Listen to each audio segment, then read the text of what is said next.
Olá, meus caros internautas, eu sou o professor João Carlos, professor do Sistema Farias Brito de Ensino, e em parceria com a Editora Moderna, vamos à nossa aula referente ao capítulo 2, Respiração Celular 1. Bom, a respiração celular aeróbica representa uma oxidação completa da glicose em CO2 e água, utilizando para isso o oxigênio para oxidar a glicose. A partir desse processo, liberaremos energia. Essa energia liberada vai ser utilizada para a produção de ATP, já conversamos sobre o ATP, que é a nossa molécula acopladora, é a nossa moeda energética, e também parte dessa energia ela vai ser liberada na forma de calor. Então, a respiração celular é um processo de oxidação completa da glicose, né, produzindo CO2 e água e utilizando, pessoal, o oxigênio para oxidar a molécula. E com isso, haverá a liberação de energia, e energia essa que vai ser liberada na forma de ATP, né, e também na forma de calor. O processo acontece em 3 etapas. Então nós temos aqui o resumo do processo reacional. Então nós temos aqui a primeira etapa chamada de quê? Chamada de glicólise. Na glicólise, a glicose forma 2 piruvatos. Depois eu tenho a segunda etapa chamada ciclo de Krebs ou ciclo do ácido cítrico, que é acoplado aqui com a oxidação do piruvato, que é um apêndice do ciclo de Krebs. E nós temos, por último, a cadeia transportadora de elétrons, ou cadeia respiratória, ou fosforilação oxidativa, que são processos combinados. Detalhe que, enquanto na química você estuda processos de combustão, o oxigênio reage, por exemplo, com o metano, e dessa oxidação do metano libera-se CO2, água e energia na forma de calor. Não poderíamos imitar sistemas químicos artificiais. Imagine que dentro da nossa célula oxidássemos a glicose de maneira direta, como se oxida o metano, como se oxida o butano, né? O butano. A energia liberada seria imensa, iria carbonizar a célula. E é por isso que em sistemas biológicos esse processo acontece de maneira tão gradual. Então a respiração celular, que poderia ser comparada ao processo de combustão química, ele é um processo que não acontece de uma só vez, ele acontece em 3 etapas.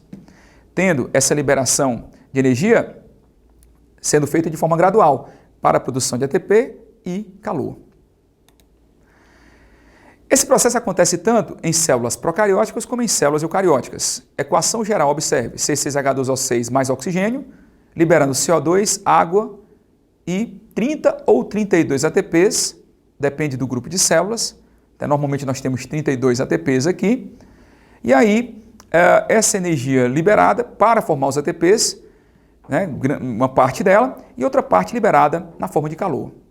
Em procariotos, o processo de glicólise e o ciclo de Krebs acontece no citoplasma.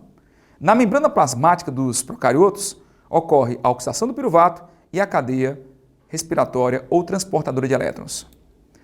Já esse mesmo processo nas células eucarióticas, ele tem regiões bem compartimentalizadas.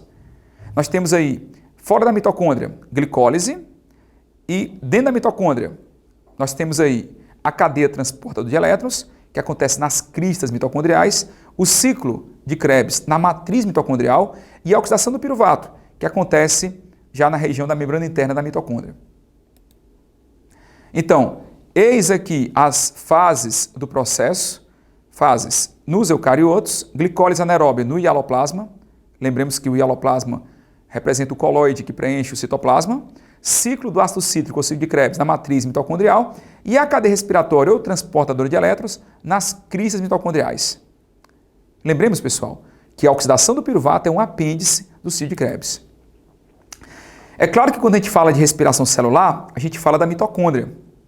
A mitocôndria representa uma organela que tem uma possível origem de procarionte. Pela hipótese endossimbiótica, bactérias do passado aeróbicas entraram em simbiose com células eucarióticas fermentadoras. E com isso, aconteceu uma simbiose positiva, né? No caso, harmônica, um processo que traria vantagem para ambos os participantes. E aí, essa célula fermentadora passou a ter mais ATP e, no caso, a mitocôndria passou a ter matéria orgânica disponível para ela. Então, a mitocôndria consiste numa bolsa limitada por 2 membranas hipoproteicas. A membrana interna, com cristas mitocondriais, e essas cristas são dobras, tá certo? Observe aqui. E a membrana, no caso, externa lisa. A membrana externa lisa e a interna tem essas dobras, as chamadas cristas mitocondriais. Detalhe que nas cristas mitocondriais nós vamos encontrar os citocromos, responsáveis pela cadeia transporte de elétrons. Também encontraremos a ATP sintetase, enzima que sintetiza ATP.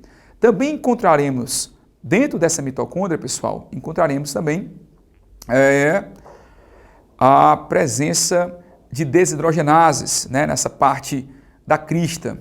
E também, no caso, a ubiquinona, que representa também uma molécula importante para que haja a cadeia transportadora. Já na matriz, local onde ocorre o suicídio de Krebs, teremos enzimas importantes para o processo reacional. A mitocôndria, por ter uma possível origem bacteriana, ela tem DNA e tem RNA próprios. Ela sintetiza parte de suas proteínas, mas, claro, parte das suas outras proteínas derivam do próprio citoplasma da célula. Mitocôndria é essa, que é uma organela eucariótica. Então, ela tem DNA e RNA e ribossomos. Aqui o destaque, mais uma vez, da organela, pessoal, em destaque aqui para a ATP sintetase, enzima que sintetiza ATP, e esses outros pontinhos vermelhos que vocês estão vendo aqui representam os citocromos da membrana interna. É claro que também, quando a gente vai falar de respiração celular, a gente lembra dos transportadores de hidrogênios e elétrons. Na verdade, são coenzimas. Essas coenzimas são representadas pelo NAD e pelo FAD. O NAD e FAD são coenzimas que transportam hidrogênios e elétrons. Elas trabalham sempre juntas com desidrogenases. As enzimas desidrogenases arrancam hidrogênios e elétrons e entregam para o NAD e entregam para o FAD. As desidrogenases, ao arrancarem hidrogênios e elétrons e entregarem para o NAD e para o FAD, passam essas moléculas do estado oxidado para o estado reduzido. Observe aqui embaixo. NAD, forma oxidada, quando ganha hidrogênios e elétrons, forma NADH, forma reduzida. Não é NADH2, é NADH mais H+.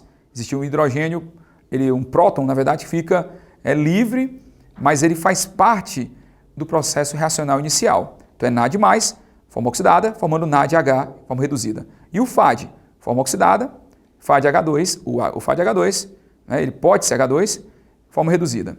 O NAD, ele deriva da vitamina B3, já o FAD deriva da vitamina B2. O NAD, nicotinamida, adenina de nucleotídeo, e o FAD, flavina, adenina de nucleotídeo. NADH e FADH2 são posteriormente oxidados na cadeia transportadora. Detalhe então, pessoal, que cada NAD tem energia suficiente para gerar 2,5 ATPs e cada FAD tem energia suficiente para gerar 1,5 ATP. Até mais, até o nosso próximo encontro.